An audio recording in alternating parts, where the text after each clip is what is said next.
bir adamın Müslümançılığına, bir adamın imanına, bir adamın amel-i salihine hoş olmak Müslümançılıktandır.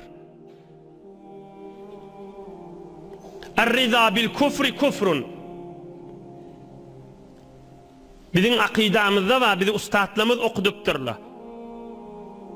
Er-rida bil kufri kufrun. Kafirliğe razı olmak özü bir kafirliktir.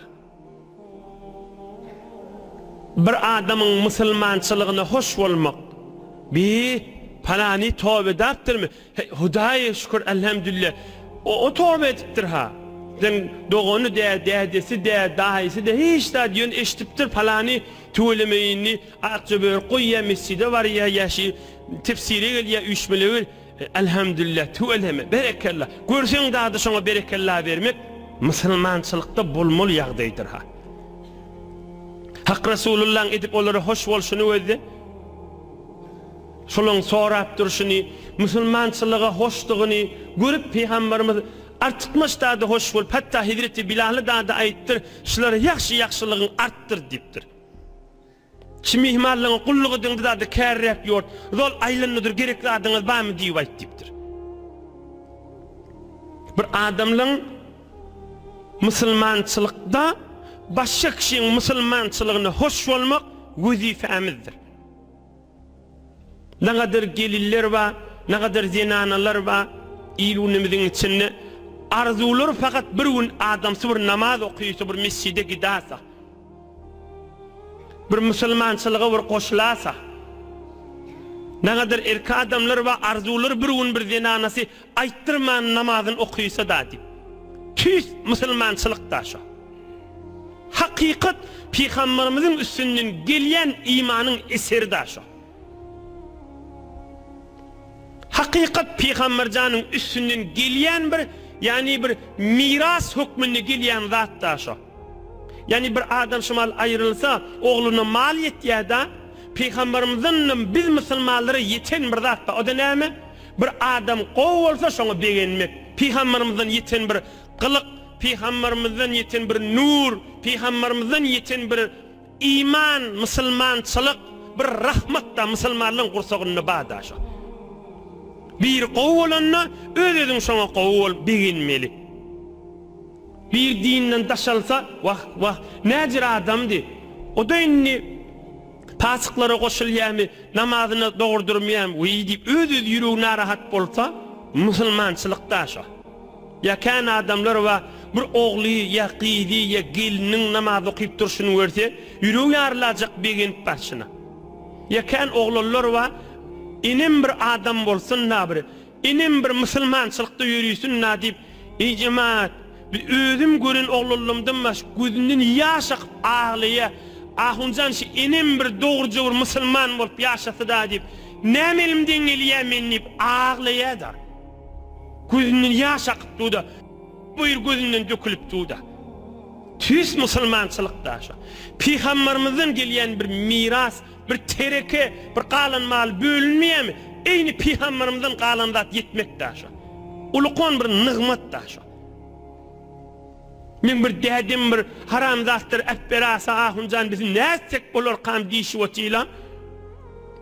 İmanlı bir bolmalı yağdı da şu. Çınnan Allah kuat şu oğulgıyda inatsası yolu gelsin deyip ağlaşıptı. Ya bir zinanala adamın bir adam molası var. Oğlunun şoğun bir görasa şu dehcelerinin namaz okuyup duruşunu, bir Allah'ın ağlayışı, bir eline tesbih alışı, ya erkek adam bir dinanan bir namaz okuysa, bir oğulgıydım görasa deyip arzuları bendilin.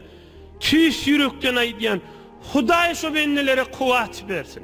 Huday şolun yüreklerini giyinlik versin. Ne kadar giyin, mıdam kaptallarını asılcan bağda bir dinin daşlık bağda öyünne. Ya doğunu, ya dedesi, ya heliyi, ya inatsası, ya gelini, mıdam yımırk yanık bolup yürüğünü dün mutlu da fakir Müslüman oğlanın. Bir Müslümançılıkta bolmalı da hatta, bir ahiret derecedir.